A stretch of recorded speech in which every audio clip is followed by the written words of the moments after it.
السلام علیکم ورحمۃ اللہ وبرکاتہ۔ امید کرتا ہوں کہ آپ حضرات خیر و عافیت سے ہوں گے۔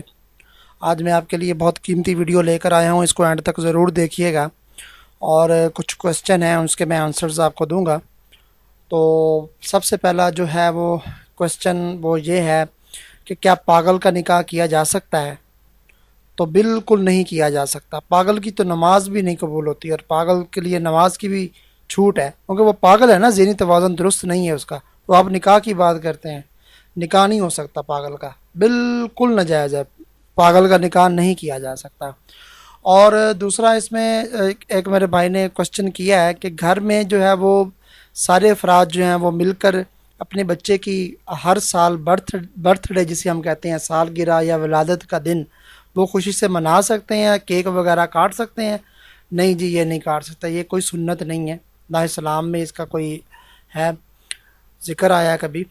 یہ انگریزوں کی رسم ہے، اور یہ بالکل ناجائز ہے، اور یہ انگریزوں کی رسم ہے، آپ اس کو نہیں بنا سکتے۔ وہی جو کیک پر یا برتھ ڈے پر جو خرچہ ہوگا آپ کا، وہ کسی غریب کو دے دیں، مسکین کو دے دیں، ضرورت مند کو دے دیں، اللہ تعالیٰ آپ کو ثواب دے گا زیادہ۔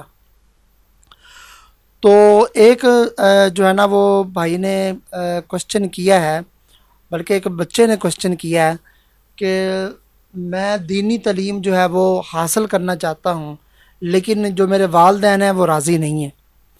تو اس میں بھائی میرے بیٹے، میں آپ کو یہ بتانا چاہتا ہوں کہ دین کے معاملے میں والدین ناراض ہوتے ہیں تو ہو جائے، کوئی مسئلہ نہیں ہے، ٹھیک ہے، لیکن آپ کہو کہ میں دینی تعلیم بھی حاصل کروں گا اور دنیاوی بھی حاصل کروں گا، ٹھیک ہے، دونوں میں حاصل کروں گا، تو پھر ماں باپ بھی راضی ہو جائیں گے اور آپ بھی راضی ہو جائیں گے۔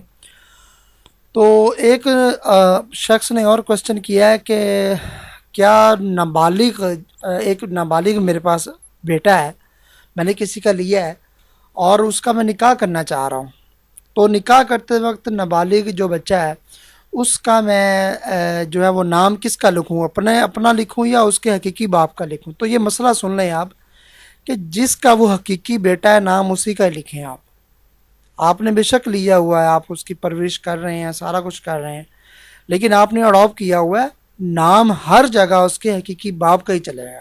اگر آپ اپنا لکھیں گے تو یہ گناہ ہوگا آپ کو، کیونکہ حقیقی باپ وہ ہے اس کا۔ تو اس لیے آپ کو جو ہے نا وہ رکھنا چاہیے ان کا، اس کے حقیقی باپ کا نام ادھر لکھا جائے گا نکاح نامے میں۔ تو ایک جو ہے وہ بھائی نے کوشچن کیا ہے کہ ولیمہ جو ہے وہ میں شادی کے بعد فوری کر لوں، یا میں چند ایک دن ٹھہر کے بھی کر سکتا ہوں؟ یعنی کہ ایک دن شادی ہو گئی ہے، نکاح ہو گیا ہے، تو اس سے اگلے دن لازمی ہے کرنا؟ تو یہ مسئلہ سن لیں، کافی لوگوں کو یہ مسئلہ پتہ نہیں ہے۔ اس میں جو ہے نا جو مین بات وہ یہ ہے کہ نکاح ایک ہونا، اور ایک ہونا نکاح کے بعد رخصتی ہونا۔ بعض اوقات لوگ نکاح کرتے ہیں، رخصتی نہیں ابھی ہوتی، ٹھیک ہے، اگر نکاح ہو گیا ہے تو رخصتی نہیں ہوئی، تو پھر آپ ولیمہ نہیں کر سکتے، نہ کریں آپ ولیمہ، ٹھیک ہے، سنت ہے یہ سے ولیمہ آپ نہیں کر سکتے۔ اگر نکاح ہو گیا اور ساتھ رخصتی ہو گئی ہے، دلہن آ گئی اپنے گھر، اور اس کے بعد آپ میاں بیوی مل لیں، یا میاں بیوی نے، اس کے بعد آپ اگلے دن وہ ولیمہ کریں۔ اگر غریب ہے تو ایک بکری کریں اور کھلا دیں سب کو، یہ ضروری نہیں ہے کہ فلاں کو بلائیں، فلاں کو بلائیں، میرج ہال میں ارینج کریں، ہم یہ کریں وہ کریں، یہ ضروری نہیں ہے، کہیں نہیں اس کا شریعت میں ذکر آیا۔ آپ غریب ہیں، آپ دو چار لوگوں کو بلائیں، رشتہ داروں کو یا محلے والوں کو یا غریبوں کو بلا کر اور ان کو کھانا کھلا دیں، یہ جائز ہے، ٹھیک ہے۔ میاں بیوی کے ملنے کے بعد آپ ولیمہ خوشی میں کر سکتے ہیں، وہ سنت ہے۔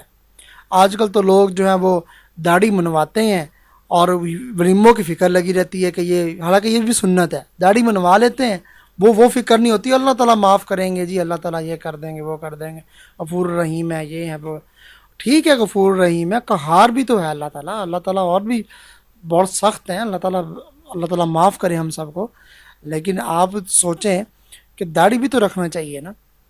اور یہ ولیمہ بھی سنت ہے، میاں بیوی کے ملنے کے بعد ولیمہ کرنا جو ہے نا وہ سنت ہے اور افضل ہے۔ تو میں امید کرتا ہوں آپ کو ویڈیو میری پسند آئی ہوگی، اس کو لائک کیجئے گا، شیئر کیجئے گا، تاکہ تمام مسلمان بہن بھائیوں کا فائدہ ہو سکے، اور میرے چینل کو سبسکرائب بھی کر لیجئے. ملتے ہیں نیکسٹ ویڈیو میں، تب تک کے لیے اجازت دیجیے. اللہ حافظ. السلام علیکم ورحمۃ اللہ وبرکاتہ.